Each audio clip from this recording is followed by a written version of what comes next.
Naglaan ng 5 milyong pisong pondo ang Bangsamoro Government sa pamamagitan ng ambag para sa pagpapalakas ng serbisyong pangkalusugan ng Constantino Soriano Senior Hospital sa Siocon, Zamboanga del Norte.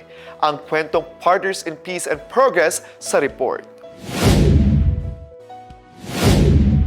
Isinagawa ang turnover ng pondo noong December 18, 2025. Layunin nito na palakasin ang serbisyong pangkalusugan at tugunan ang pangangailangan ng mga pasyente sa loob at labas ng rehiyon. Ang fund transfer ay pinangunahan ni Deputy Program Manager sa Haran Georgiani Silongan bilang bahagi ng mga hakbang ng Bangsamoro Government para sa pagpapaunlad ng sektor ng kalusugan.